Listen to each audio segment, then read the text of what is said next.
You didn't make a bad decision. You didn't fall for a scam. And you probably didn't even notice it happening. It started as something small. A free trial, no cost, no commitment, just a quick sign up to try something new, usually when you were busy, distracted, or trying to solve a problem quickly. At the time, it felt harmless, almost responsible. Why not try it first? And then, weeks turn into months. Life moves on. And quietly, in the background, money starts leaving your account for something you barely use, or something you completely forgot you signed up for. This isn't about discipline. It isn't about self-control. And it isn't about being careless. It's about how these systems are designed to work in the real world. A world where people are juggling work, family, health, and daily responsibilities. The free trial economy doesn't depend on bad choices. It depends on normal human behavior. Forgetting, delaying, trusting defaults. And when millions of people experience the same thing, those small, forgettable charges quietly add up to something much bigger. Free trials don't make money because people fall in love with a product. They make money because people don't cancel. The default isn't do nothing and stop paying. The default is do nothing and keep paying. That single design choice changes everything. When payment continues automatically, the system no longer needs an active decision from you. Companies don't need you to choose to pay. They just need time to pass. They rely on forgetting, on postponing, on the assumption that you'll cancel later when things slow down. And most of us do exactly that. Not because we're irresponsible, but because attention is limited. Life is busy. Decisions stack up. Free trials are usually started during moments of distraction, late at night, between tasks, or while trying to solve a quick problem. Canceling, on the other hand, often requires focus. You have to remember the deadline, find the account, navigate menus, confirm the choice. Each step adds friction. This difference is intentional. In behavioral economics, defaults matter more than intentions. People tend to stick with whatever requires the least effort, in the moment. When keep paying is the default, revenue becomes passive. This isn't accidental design. It's a system optimized for predictable human behavior. One forgotten subscription doesn't feel like much. $5 here. $10 there. A charge that's easy to ignore. On its own, it barely registers. But the free trial economy doesn't depend on individual moments. It depends on scale.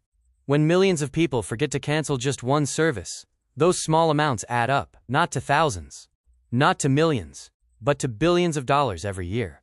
This isn't because people suddenly became careless at the same time. It's because the system is designed to work the same way for everyone. Signing up is frictionless. Canceling takes effort. That imbalance repeats across streaming services, apps, software tools, fitness platforms, and memberships people rarely think about once they've moved on. Each subscription is small enough to feel insignificant. But together, they form a steady, predictable revenue stream built on inattention. From the company's perspective, this is efficient. From the individual's perspective, it's almost invisible. And that invisibility is what allows the system to scale, quietly, consistently, and without ever needing an active yes from the people paying. People often say just cancel if you don't want it. On the surface, that sounds reasonable. But it ignores how life actually works. People are busy. They're juggling work, family, health, and finances. Decisions don't happen in neat, distraction-free moments.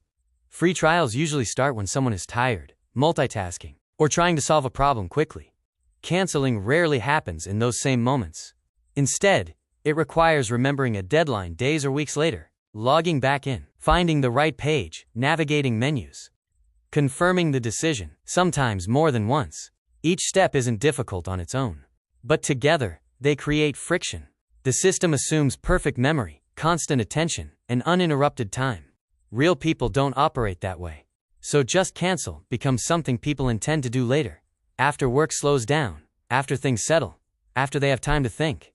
And often, that moment never comes. Not because people are careless, but because the system quietly depends on delay, distraction, and the reality of everyday life. The free trial economy doesn't rely on bad decisions. It relies on normal human behavior. Forgetting, delaying, trusting defaults. Most people don't wake up and decide to waste money. They sign up with good intentions, assume they'll revisit the decision later, and move on with their lives. The system doesn't punish that behavior.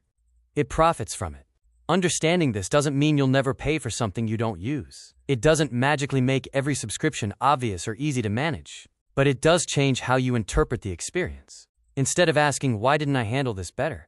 You start asking, how is this designed to work? That shift matters. Because when the same pattern shows up across millions of people, it stops being a personal failure.